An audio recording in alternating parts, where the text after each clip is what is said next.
back to Urban Child Development. You know, that show where we come with off-the-cuff questions on how we raise our kids in the urban environment. These are the Gambinos. This week, Africanus got the questions. Hey, please like, subscribe, hit the button. It don't cost you nothing. Just, go down there at the bottom, just hit the click. Appreciate you. All right. Africanus. All right, first let me say assalamu alaikum, with peace to all the guys in the earth out there. So my first question is, how do we talk to our children about celebrity deaths, right? Because obviously, when celebrities die, it does affect us as individuals, and sometimes affects children as individuals. You start thinking about your own mortality. Well, go ahead, Joey. No, you good. Oh, okay. Well, with me, I treat it death. It's inevitable. Everybody's gonna eventually. It's gonna happen to everybody. So, they kind of know that, and they understand to decrease your likelihood of dying early is not to doing things that you shouldn't do. And celebrities are celebrities, but they're people too, so it don't make a fucking difference. And we move on. Really, I ain't trying to be funny, but how I deal with it. Huh? You can't hear me? No, I can hear you. I think it's the same house. No, I ain't say shit up. You're gone. I don't know. You born to die anyways, but I guess it depends what age, because my kids ain't got no celebrity. Only celebrity they know is me and their mom and some of their family, but I really can't speak on that. Go ahead. I mean, we just talking about that because I think it's the teenagers or whatever. Like you see that Angela Bassett, her son, then made a comment about Michael B. Jordan dying and doing it as a joke, and she was like hurt by it, and he made a public apology. But I'm like, that's like celebrities, and we're like regular people, we're like normal people. But I think having these conversations, it mainly goes for teenagers because the babies, they don't even know how to edit a video, let alone go ahead and But I think those are things that we shouldn't play with because it's not funny. And teenagers and stuff that are big in social media, we need to have those conversations because it could be any of us, and they don't want to wake up and see a video of us, somebody joking saying that we died. You know what I'm saying? Like, I think it's more for teenagers, but yeah. Afrikaners, I can't take you serious, my guy. Why not? Why can't you take you serious? I keep just standing there like a statue, like he in Wakanda for real. I am in Wakanda. It's the first thing. Oh my god. Anyway, now we got a cotton little place there. Celebrities are just the people on TV. They eat, sleep, shit, breathe just like us. Mm-hmm. So it's inevitable that they're going to pass as well. I think the only reason it's so out there in the open is because of social media. Prior to social media, celebrities died at the same rate. You just didn't hear about it until a couple, 3 or 4 days later, or maybe a week or two later, with a grapevine versus instantly in your hand, everybody knows. Mm-hmm. Other than that, I don't think anything has changed as far as celebrity death. Yeah. Maybe a few more rappers, but that's about it. But it's a lot more rappers. Oh, me? Mm-hmm. I think just like talking about, or not talking about, but making fun of somebody dying in general, it's not fun. I would be like, what if it was mommy? Would it be funny then? So it's not cool to talk about other people dying. So that's what I would do. All right, Afrikanus, what's your next question? So, well, let me answer this right. So the reason why I thought about this question, right? Obviously, we know Gangsta Boo just died today, right? So maybe start thinking, you know what I'm saying? Because that is someone that if you're of a certain age, you grew up with Gangsta Boo. And it made me start thinking about when I was a teenager, when Kurt Cobain died, kids in my school was crying out, I don't give a shit, you know what I'm saying? For my mind, it was like Cameron say, niggas die every day, B. You know what I'm saying? I didn't care, right? Why are you tripping with a celebrity you didn't know? But then a few years later, when Tupac passed, I felt that. You know, even though I never met the man, nothing like that, but he was a voice of our generation. So I'm like, okay, so now I'm understanding what these people are going through because you had a connection. So obviously I'm the same way. Like, you know what I mean? I try to teach my children at the end of the day, like, hey, everybody got to go. You know what I'm saying? You are coming to this world the same way you left out this world by yourself. It matters what you do in between that time. You know what I'm saying? So always make sure that you're prepared to meet God because you don't know when that day may be. It may be today, it may be tomorrow, it may be 50 years from now. No man knows the day or the time, you know, so when you're gonna leave this earth. So make sure you're always prepared. So all right, lead to my second question, right? Obviously holidays just passed, right? So as parents, sometimes, you know, we are not able to afford or get the gifts that our children wanted, right? Or they felt like they wanted, or they felt like they deserved. How do we combat that? With also still allowing the children to believe in Santa Claus for those who teach Santa Claus or Tooth Fairy or whatever it may be. How do we not let the innocence go away because, you know, they didn't get it, so they're not gonna believe in Santa because they didn't get XYZ gift because, hey, you just didn't have it, or you just didn't want to spend that money. Oh, you want to go first? I got this one real fast. Good. Ain't no Santa, bitch. I'm Santa. End of the day. So if I ain't got it, pockets is broke. It is what it is. We ain't got it. I don't play with them and make them imagine that it's somebody else and not myself for those reasons. They understand because we communicate in our home how finances work, so they can understand finances when they get out. So if money a little tight this month and you asking for something outrageous, they already know they ain't getting it. So you ain't got to worry about Santa not bringing it on the sleigh, none of that bullshit. Ain't no Santa bitch. No Tooth Fairy either. No Easter Bunny. None of that. None of that. I don't even celebrate the holidays. Honestly, I just say happy holidays to everybody else. There's no offense to nobody. It's just, to me, most of the stuff that people are celebrating is not the time frame they should be celebrating it if they really want to be technical. Yeah. I would say I feel like it's hard because you're telling some kids are gonna act out, you know what I'm saying, to an extent. Like some kids are gonna get like, no, but I want it. Like I get it, it happens, but I feel like you start with them young, they understand that, hey, we don't have it all the time, but what you do have, you're gonna be grateful. And if they want to fall out and you as a parent want to keep encouraging that, then that's terrible parenting. So I mean, my son still believes in Santa, and you know, and but I don't know. I think you just gotta tell them, and if you don't tell them, then you're really raising a monster because they will not appreciate anything. They're just gonna expect you to have it. Oh, mommy gonna give me this, daddy gonna give me this, and that's bad. I damn near get Caden stuff throughout the year.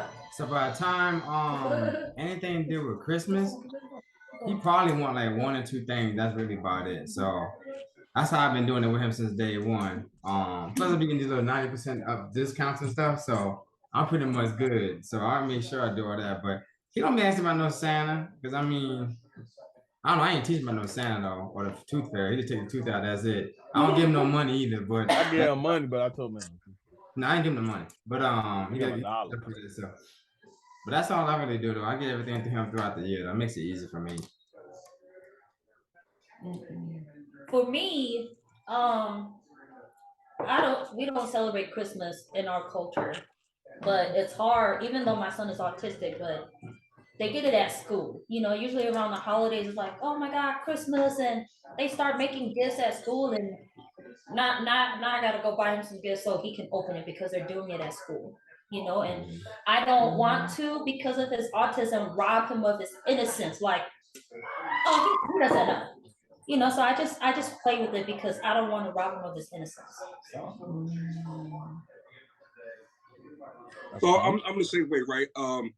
I never taught my children Santa or Easter Bunny or any of that stuff. I mean, and part of the reason why it's and it's kind of jacked up. But part of the reason why is I take it back to my own childhood. My mother, tried to make me believe in Santa and all this other crap. I never believed, you know what I'm saying? It just wasn't a thing, right? Just common sense told me not to believe it. But I remember it was 1985. I was 4 years old, and I was in kindergarten, right? And I wanted the G.I. Joe with the Kung Fu action grip, right? So when I got to school, so obviously I didn't get it because, we ain't had the money. I got to school, Cass was like, yo, I got the joint, y'all whoop the whoop, right? So I'm sitting there front, you know what I'm saying? I'm like, yo, hey, I got it. He got XYZ daggone accessory. And some little boy called me on my BS. He knew I was capping. You know what I'm saying? He's like, man, when he got that, you tripping, cuz. So that in my mind, it stuck in my mind right there because I was like, damn, you want me to believe in Santa, but why does Santa come to those kids, but he don't come on my side of town? Something ain't making sense. It's kind of like, you know what I mean? Like James Brown said, why Santa Claus don't come to the kid? So therefore, I never taught my children that, right? Because I don't want them to ever believe, hey, look, if I ain't got it, hey, it is what it is. You're not gonna get it. You know what I mean? Just point blank, period. And if I do got it, if I'm going here grinding, I'm not fun to give no credit to some mythological, no mythological creature. So transition to the next part of the question. So it looks like the vast majority of us here don't teach Santa. How do we balance that with our children as far as what we believe and what we teach in our household versus the outside culture when they go out, and especially when they're smaller and they're doing Easter Bunny in school and Santa Claus and Halloween stuff, like especially when it conflicts with your culture or conflicts with your home belief system, your at-home belief system. How do you combat that without it coming off as too harsh? Ooh, that was a Man, you have to start over. Say that again. You gotta break that down. Right, so those of us, right, who don't teach Santa, right, who don't celebrate in general cultural holidays, right? Yeah. So obviously there's certain things that they do in school, like color Santa Claus, Halloween, Easter Bunny, things of that nature, right? How do we combat that, what they learn in school versus what we feel comfortable enough in our own households without letting that child be ostracized? For me, I meet my kids in the middle, so I don't celebrate Halloween, but me and my kids pass out candy. And I give them candy after, everybody is gone and stop knocking at my door. For Christmas, we don't celebrate Christmas, but they get gifts. I don't put up no tree, ain't no lights, ain't no mistletoe, none of that. But they get gifts on Christmas. So I kind of meet them in the middle. And with my son, when he was younger, I didn't enforce it on them. I waited till they come to me. You know what I mean? I would just go to them and say, hey, by the way, ain't no Santa. When they come to me and ask me, hey, who is Santa? I'm going to tell them. I told them the truth. But I also told them at the same time, hey, other kids don't know that. So that's not for you to go to school and just, hey, my dad told me. Other kids' parents tell them other things. And they may believe that. But I know in this house ain't no chimney. So your dad is the one that goes to the store to buy these gifts. And that's pretty much how it went. I think like we've moved past a lot of the whole holidays, family coming together. A lot of people just don't celebrate the holidays like that anymore. Families are not coming together anymore. So I feel like you're just kind of doing whatever fits your household, whatever you want to do with your immediate kids. That's what happens. Because back in the day, I feel like it was a big thing, right? The holidays, all family come together, Thanksgiving. Now I feel like Thanksgiving is bigger than Christmas at this point. So Thanksgiving is a smoker's holiday. Right. Right. So I think whatever fits in your home, you just have to let them know, like, hey, back in the day, like, just bring it down. This is what I used to do in my household with my parents and my grandparents. Now we just don't do that. Why? And have those conversations. I think it's hard because the little kids, they don't get like the gift giving and doing things. Like, I feel like you should go back to helping people for the holidays, giving homeless people food. Like, that doesn't happen anymore. So I don't know. I just feel like the whole has kind of gone south. Whatever you do in your household, you gotta be vocal about it. And whatever they decide to do when they grow up is what they do in their family, I don't know. I think it's just like Hard for me. I think it's hard for me to relate a lot of times because I don't want to speak on something I don't experience, and I always go back to like because my son has a condition for him to. It's hard for him to grasp and understand. So I feel like I just always play off with what he's coming home from school because I don't want him to come home because I'm automatically gonna go with what I teach him and what I tell him. But me and his teacher, we communicate. So she'll tell me like what he's learning at school. So I just kind of roll with it. Unless it's like morally or ethically wrong, then obviously that's different. You know what I'm saying? Like, don't teach my son some shit like gender identity. But other than that, like I just roll off with what he learns at school. It's hard for me, so. I probably agree with Tracy. I still do the Christmas tree. His mom does it too with the presents. When it comes together, when like Ma was saying, nobody does that anymore. Like in my situation, I would try to for Thanksgiving. I would go there to my mom's house and take a kid in there to see that family thing like together, whatever. But I had to like do more work to try to get that done. But it was just me and Kaden. It'd be me and Kaden the tree and some presents. That's about it. But like the family thing, that band went out like 10 years ago. Nobody does that no more. But like the Thanksgiving thing, people do that because everybody love to eat. But on that stuff don't happen, man. It's more like an individual task now. As long as you try to get your parent, you try to get your kid, or make a way of trying to get your kid as well. So for me, it's a little bit different, right? Because I'm hearing you saying people don't do it. My family definitely does it. Every major holiday down to Labor Day, my family gets together and like everybody comes together. Now, with the holidays, I would say when my kids was younger, I made a lot of mistakes. I made a lot of mistakes because I was very staunch, very hard in my aspect about we will not do this, we will not do that, we will not participate in anything whatsoever that I do not deem as correct. I wouldn't even pass out candy, which I realized as I got older that hurt my children because I'm like, okay, where's the harm in it, right? Is it so much of me wanting to impart my African mindset on them to keep them from European mindset? Is it really hurting them? And I realized as I got older that, hey man, you know, some things you need to compromise a little bit because some things are just for fun. You know what I mean? My 20-year-old daughter, like she every holiday, like she likes to decorate. That's her thing. And I realized whenever I calmed down a little bit and I started seeing her from her aspect, it got better. You know, it got to be something that, you know, hey, we can do it as a family. I still preach my part of what I believe and what's right and what's wrong. But as long as they understand it, I'm cool with it. Okay, so let's get off the holiday thing. So let's say you know, people have children, divorces, whatever, have multiple children or other families. How do you make that outside child feel important when you are now starting a new family or you are no longer in the household? Say that again. Okay, so take for example, Stooks, right? Your son lives with his mother, correct? Yeah. So yeah. Use me as an example. That's not what I'm understanding. So let's say you was to get remarried, or maybe the woman that you was remarried already had a child. So therefore, you're going to see that stepchild more than you'll see your child because you know you're not in that household. So what are you going to do to ensure your son does not feel ostracized or left out?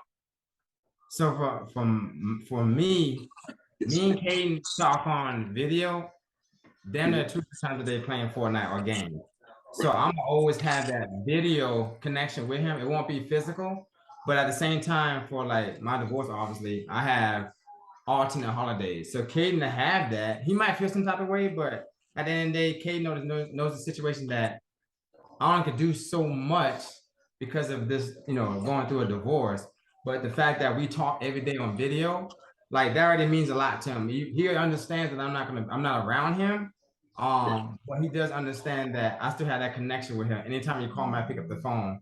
But when he does come, he's gonna meet, you know, his stepbrother, stepsister, or whatever, or whatever you want to call it. But he understand everything, but he understands that he's not like no. I'm not saying he's a dummy, but he does understand that though. I think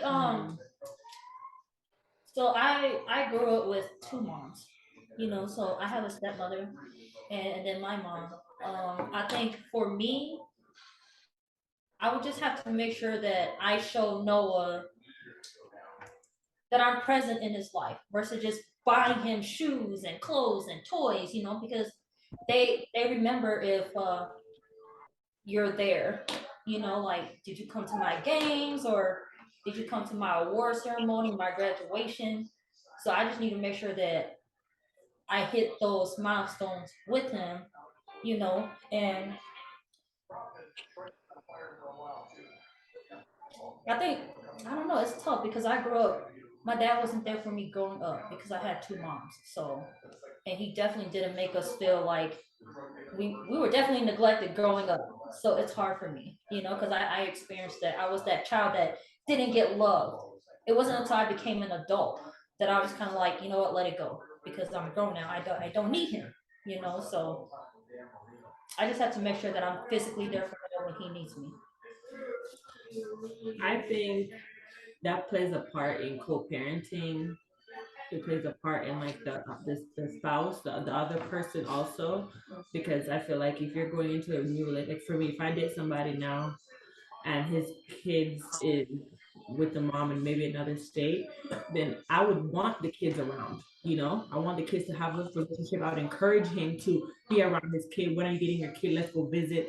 So that kid doesn't. It would. I would want that baby too to bring that family together. Now, and so I think some people are selfish and they're like, oh, their kids are over there, and then they're messed up for that. Some, and the parent is allowing that. You know, so I don't know. I just think like the co-parenting plays an aspect of it, being very like honest. The fact that you can communicate with your kid, like how Stooks talk about, he video chats like 3, 4 times a day. Like that says a lot. He knows he's there. He can pick up the phone and call. For those kids that can't pick up the phone and call, or their parents aren't around, they automatically are feeling neglected. Now you're gonna add another whole family involved in that. That's like double the hurt. So I think that's why that parent, because I had my stepson and he was with us, and even though he lived with us, I was always like, call your mom. You know, you need to go see your mom just because you like being with us. You know, he lived with us. I'm like, you need to call your mom. Call your mom. I try to make even with that because even if his mom has somebody else, like we're still apart. You know, so I don't know. It's hard because I think that co-parenting and the other family plays a big part in it. It's what you allow. You know. For my 2 cents on it is, um, I was in that similar situation because my daughter at one point in time until she was 5 she didn't live with me, she lived with her mother. So when she came, it was a different atmosphere from where she was versus to where she was with me, because at with her mother, not talking down upon her mother, but her mother was living with her mother at the time, so my daughter was staying in the same room as her mom. So when she comes to stay with me now, she got her own room, so it's a little different. So I don't think she looked at it as she got treated differently versus my son. She looked at it like, oh, I think he rich and I'm gonna try to get everything I can because he ain't seen me in the last 3 years. So I think that was kind of like her mindset when she was first small, but being around more and more every day and seeing her every day when she started living with me, that quickly got adjusted. So for my final question, right? Um, Obviously, a lot of us grew up. I think other than Stoops, came from basically broken households. Some of our parents was married. Some of them, hell, our daddy was in, and we may not see them till we was adults if we ever saw them again. So knowing that we didn't have that full aspect, what are we doing to ensure that we're better parents, and also not only so better parents, what are we doing to make sure we're not going overboard because we're trying to compensate? Ooh, that's a good one. I would say from the aspect of not having my father around, was one of the things that I always instilled in myself growing up, that I would not have a child on this earth and not be there. I don't give a damn if I don't like the mama or not. I'm gonna fight it out, claw it out, so that child know that I give a damn about that child. Now, on the aspect of trying to make sure that I don't give them too much, that's hard because when you come from dirt and then you are okay where financially that you can afford things that your children want.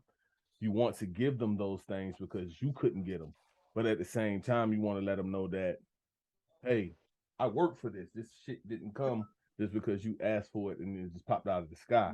So I just made sure that all I could do was use their grades as their currency essentially in my home. If your grades are straight, you get what you want. If your grades ain't, you don't. Essentially the same way it's going to be in the world. If you're doing what you're supposed to do, you will be rewarded. If you're not, you won't. So that's pretty much how I carried it in my home.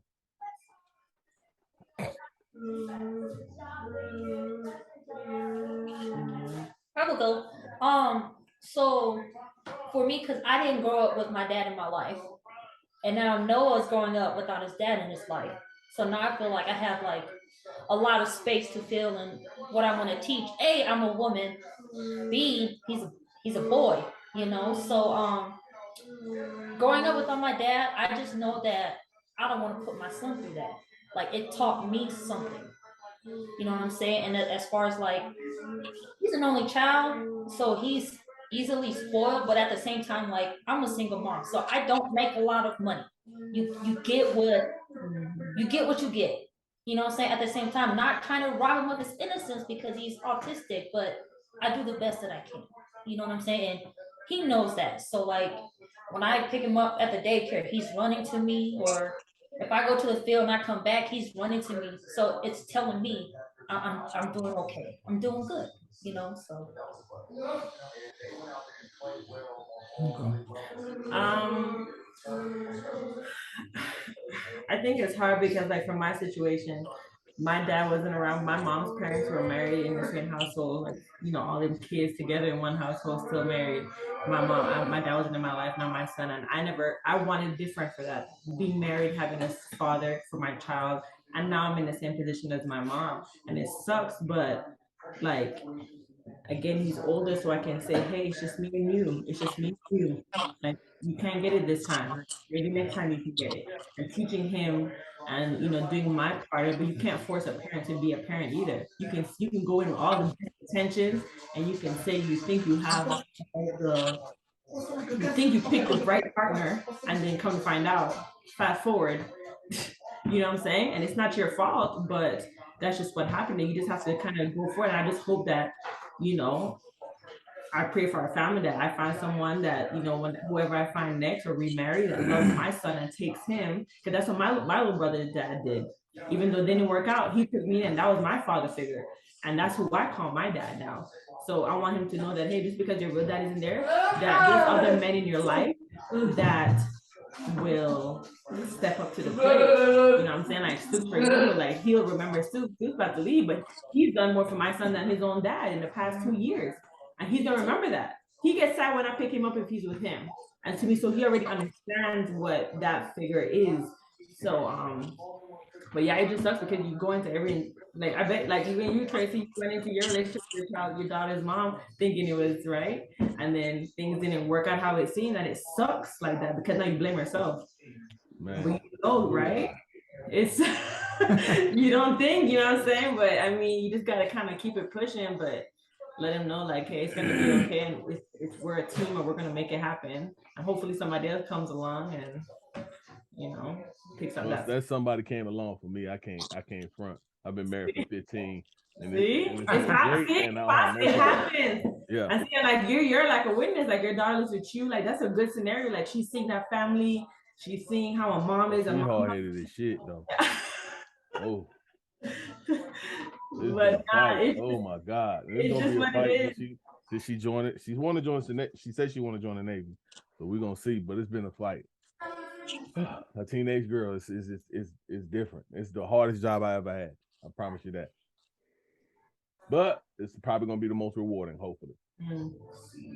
Yeah. So I before you go, Africanus, my stepfather was in my life as well. I don't want to discount my stepfather. My real father, nah, he wasn't around. But my stepfather came into my life when I was about 13, and from 13 on, he was in my life. Now that's the only man that I will ever call father. But it's funny because when I was growing up with him in the house, I didn't like him. And I felt that he didn't like me. And the things that he was teaching me how to be a man, but I didn't understand that because it wasn't a communication thing. He was a Marine, so they're not good with using their words sometimes. I don't understand. But the way that he taught me was a lot of PT and other things. But now that I reflect back on the things that he taught me, I wouldn't be me if it weren't for him. Mm-hmm. The moral fabric that I have on being able to take care of my kids, make sure I take care of my woman, protect my household, that don't come from nobody but him. It sure didn't come from my real pop. I'm telling you, step parents be saving kids. They really be doing. People underestimate step parents, but they really be saving kids, the right ones. That's crazy. Go ahead, African. Okay, so tell you the truth, I haven't found that balance myself, and I would say this because my father wasn't there. He had multiple kids everywhere, and it kind of I didn't meet him until I was a teenager, and then he got remarried, and then I have a little brother who was 5 months older than my son, and then the woman he married had 2 kids, so there was a lot of, especially animosity from my side because I worked a long time. Like, hey, where was you at? You know what I'm saying, when I was a child. You know what I mean? You didn't come to my birthday. You didn't come to my birthdays, none of that. You know what I mean? And then he gave my little brother his name. So that bothered me even more. Yeah. So it like we beefed for that probably for a long time. And it sucks. It sucks that my older brother had to die in order for. Oh, and I'm not laughing at that. I don't want nobody thinking No, I'm laughing Chase, at that. I your head down before you Hold did on, that. no, because it's a tape. It's a tape. I was just laughing. I don't want people to think I was your head was laughing. already down. Because that's not funny. But what I was laughing at was the fact that you say your dad didn't come see you as a child at none of your birthdays. I understand, you know, where you come from and how you were born. So it's kind of hard for somebody to get to the woods to come out there for your birthdays, brother. Anyway. You know what I mean? I just want to give him a little bit of credit. Unless you light of, you know what I mean? Like, unless you like, anyway. Never mind, so, go ahead. I mean, it's crazy today, right? Because today we got the best relationship. Like, he's my dog now. But you told me 4 or 5 years ago, now I'd have called you a liar.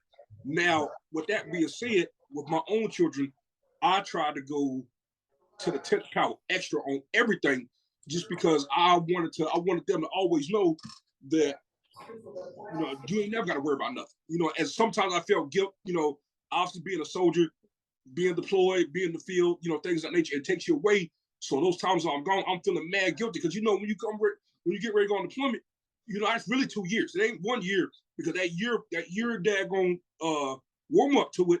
You gone more than a little bit. You NTC, YTC, you know, you constantly gone. So it's really a 2-year thing. So I mean, I would like to say that, you know, now that my kids older, that I got that, but I don't, because I mean, my son 25, he know he called me right now. He needs something.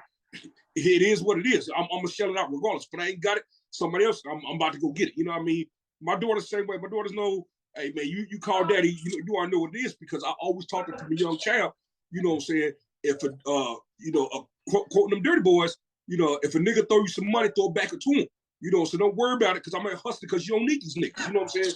And I told my children that all the time because I'm gonna go out there and get it. You know, I'm gonna be your personal word. You told them those is that word? Those are words, yes, on numerous occasions. I'm gonna be your personal rider. I'm gonna go out there and get it. You know what I'm saying? If somebody mess with you, you know what I mean? It's an eye for an eye. If somebody mess with you, they mess with me. Get ready to catch them hands. Now, at the same time, like Kyle was, you know, autism. My son is autistic, right? So even with him, I go even more to 10th mile because it's like I don't never want him to feel like he's less than, like that he ain't different, like he ain't different from everywhere else. So I'm gonna take him to the rodeo.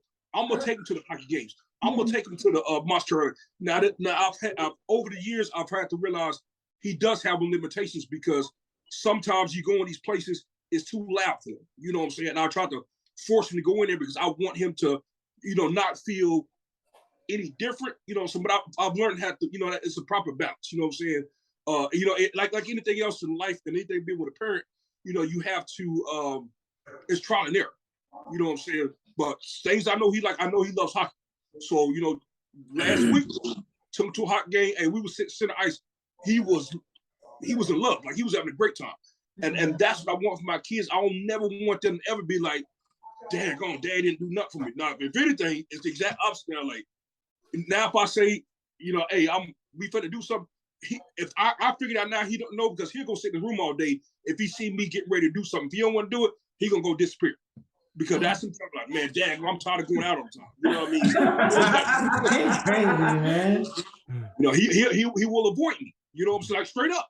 He will avoid me and he'll wait till it get, you know what I'm saying, when he realized the time passed, all right, cool, now I'm finna come out, now I can hang with you again. You know what I'm saying? But I don't know, like, yes, I feel like there has to be a balance because obviously you don't want your children going to being sport adults who don't know how to get out there and get in the blood, don't know how to get out there and hustle for themselves. But at the same time, shit, if my kids got to get the hustle, that means I failed as a parent. You know, so if you got to go out there and grind, that means I didn't do my damn job. So damn that. If you need it, I got it. And if somebody else, if I ain't got it, somebody else got it. Oh well, they ain't finna got it. Like my man Freeway say, if my kids hungry, I'm snatching this shot. Freeway. You know what I mean?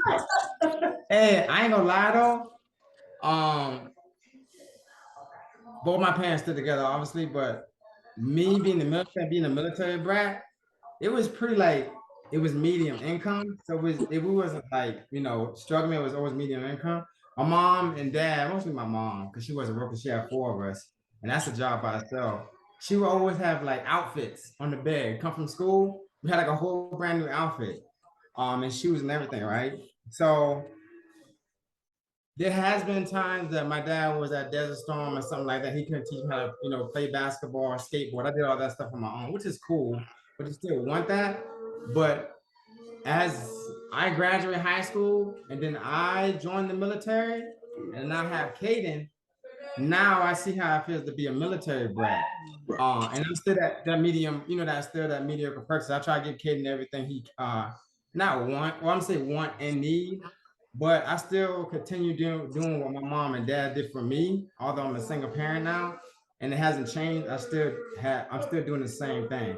That does make a difference. By gonna lie though, by joining the military, how many in my career, now I can say my career now since I'm retired, I can actually look at other people like, damn man, it's a lot of broken families and like people like it's hard out here. Like I'm not used to that because I'm used to having my mom and dad stood together for 41 years. Like I'm used to being family oriented. When you join the military, you'll see how many people are really broken in my career. And it's like, yo, this out here is real. Like it is no joke out here. And that's just the military. You get in civilian life, it's even harder because you got insurance, you got all this stuff like that. And it's like, man, it's really hard out here. And I see what my sister went through being, raising her child, my nephew. And only father figure he had was me, my 2 brothers, and my father, his grandfather. Although I wasn't around him as much, he still had my mom, my dad and them, and my brothers to still help him out how to play basketball and fill that void. But it's like it's hard out here in this military, man. I be trying to tell people the single parenting is no joke. I don't have to deal with it like everybody else does, but just by seeing everything on my whole career, it's no joke. So, Seuss, let me ask you this. Then this really is my final question.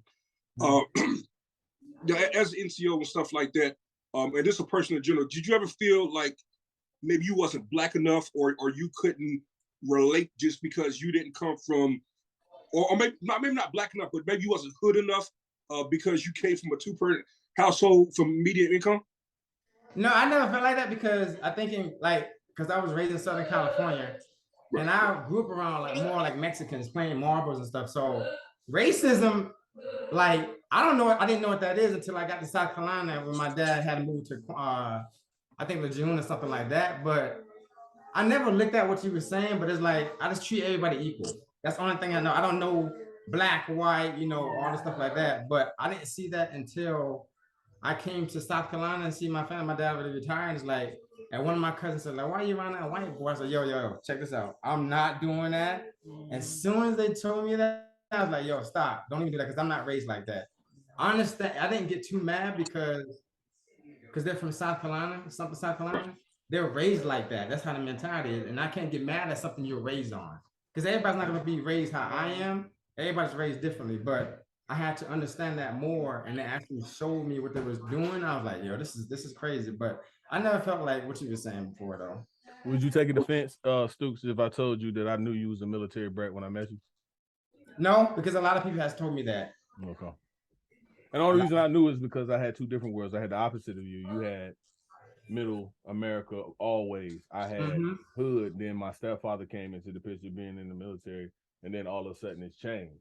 So the kids that I was around versus the kids that I'm now around were totally different. Yeah.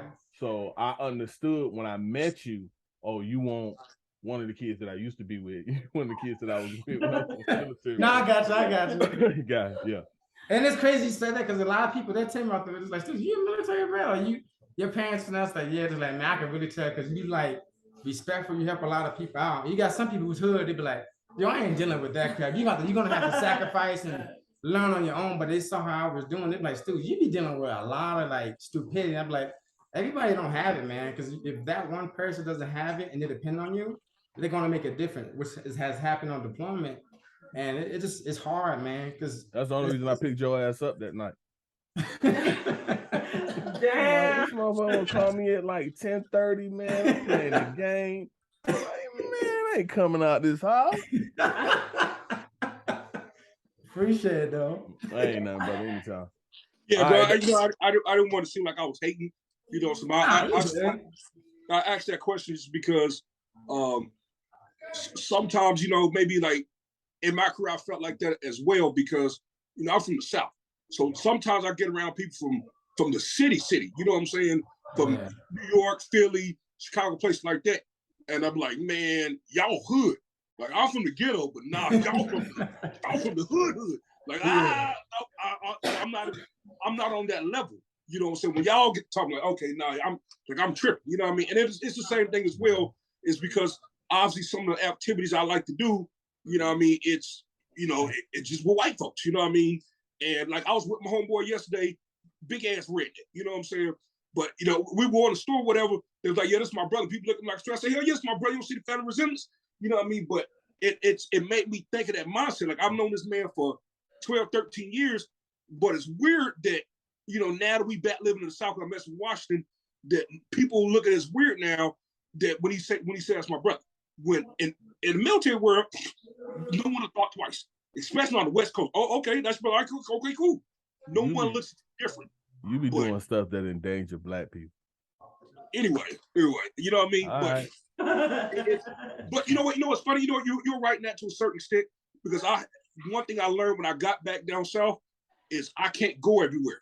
Certain places I had to learn to research before I showed up because I did put myself and my family in a bad situation because I thought, oh man, it's cool. When I go up, man, this ain't nothing. So I realized, hey man, you ain't out west no more.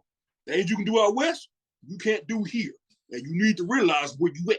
You know what I mean? And not to be scary or anything like that, but hey man, you gotta know your surroundings. And I didn't do that. All right, well, that's it for this episode of Urban Child Development. Check us out next time.